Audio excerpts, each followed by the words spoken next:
और यूपीएससी का exam Hindi medium का स्टूडेंट भी क्वालिफाई करता है और इंग्लिश मीडियम का भी क्वालिफाई करता है।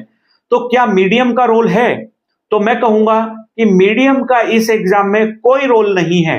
अगर रोल है तो वो है आपके डेडिकेशन का, रोल है इस एग्जाम में तो आपके कंसिस्टेंसी का, आपके डिसिप्लिन का, आपके टाइम मैनेजमेंट का।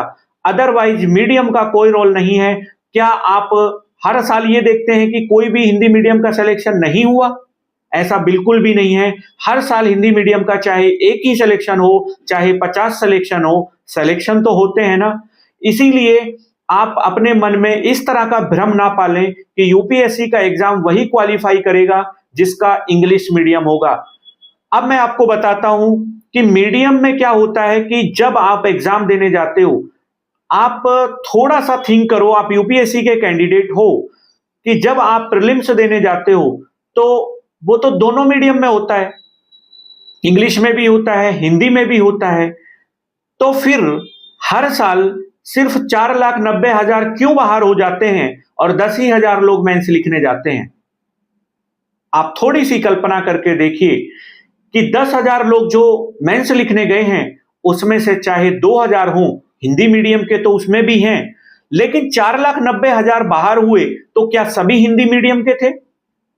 नहीं, उसमें 70% इंग्लिश मीडियम के थे और 70% इंग्लिश मीडियम के जब प्रीलिम्स में बाहर हो गए तो फिर मीडियम का कहां रोल रह गया? इसीलिए मीडियम का रोल इस एग्जाम में बिल्कुल भी नहीं है। और जब आप मेंस लिखने जाते हो वहां पर आपका इंपॉर्टेंट होता है कि आप क्वेश्चन की अंडरस्टैंडिंग कैसी है आपको, आपकी उसको लेकर, आपका टाइम मैनेजमेंट कैसा है क्वेश्चन को लेकर, आपकी राइटिंग स्पीड कितनी है। ये सब चीजें इंपॉर्टेंट होती हैं मेंस में। लेकिन हम सिर्फ इस बात को लेकर बैठे रहते हैं कि हम तो हिंदी मीडियम के हैं, हमारा आंसर अच्छा नहीं होता। मैं आपको अगर 24 की बात करूं, 2024 में एक हिंदी मीडियम का हमारा स्टूडेंट है, उसके जो इंग्लिश मीडियम के टॉपर्स हैं उससे भी ज्यादा अच्छे मार्क्स हैं और उसकी कॉपी जब आप निकाल के देखोगे तो उसका आंसर राइटिंग, क्वेश्चन की अंडरस्टैंडिंग और उसकी क्वेश्चन की स्पीड, वो कैंडिडेट एक भी क्वेश्चन छोड़कर नहीं आया। और अगर बात करूं 2025 की 4 की टॉपर की, तो वो तक क्वेश्चन छोड़ के आई हैं। तो इसीलिए मैं आपसे रिक्वेस्ट करूंगा कि आप इस भ्रम को ना पालें कि हिंदी मीडियम वालों का सिलेक्शन नहीं होता। हिंदी मीडियम वालों का भी सिलेक्शन होता है, बस हाँ, हिंदी मीडियम वाले सिर्फ और सिर्फ एक ही चीज के ऊपर बैठे रहते हैं, वो है कोचिंग इंस्टीट्यूट। हर स्टूडेंट सीधे जाकर कोचिंग में बैठ जाता है। आप थोड़ा सा सोचो कि आपने कभी ज्योग्राफी नहीं पढ़ा, आप 12th तक मैथ और बायो के स्टूडेंट रहे थे, आपने ज्योग्राफी कभी लाइफ में नहीं पढ़ा और उसके बाद आप सीधे आके कोचिंग में पढ़ रहे हो। ग्लोबलाइजेशन कैसे समझ आएगा?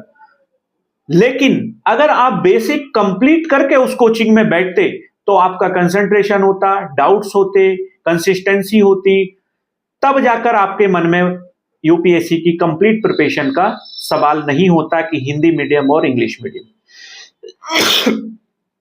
तो इसीलिए आप बिल्कुल भ्रम मत पालो कि हिंदी मीडियम या इंग्लिश मीडियम। अपनी तैयारी को अकॉर्डिंग सिलेबस रखो, अकॉर्डिंग बेसिक रखो। पहले बेसिक कंप्लीट करो, सिलेबस के अकॉर्डिंग कंप्लीट करो, उसके बाद कोई अच्छा गाइडेंस, अच्छा मेंटोर रखो। यूपीएससी का सिलेक्शन बहुत दूर नहीं है। हिंदी मीडियम वाले के लिए सबसे बड़ा अभाव है गाइडेंस का। उसको कोई गाइड करने वाला नहीं है। वो बच्चा सिर्फ क्लास जाता है और क्लास से घर आ जाता है।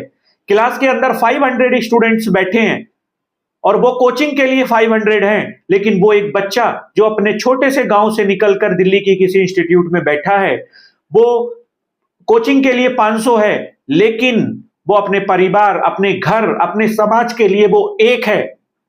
इसीलिए यूपीएससी का सिलेक्शन बहुत दूर नहीं है, अगर आपके पास सही गाइडेंस और डेडिकेशन है तो।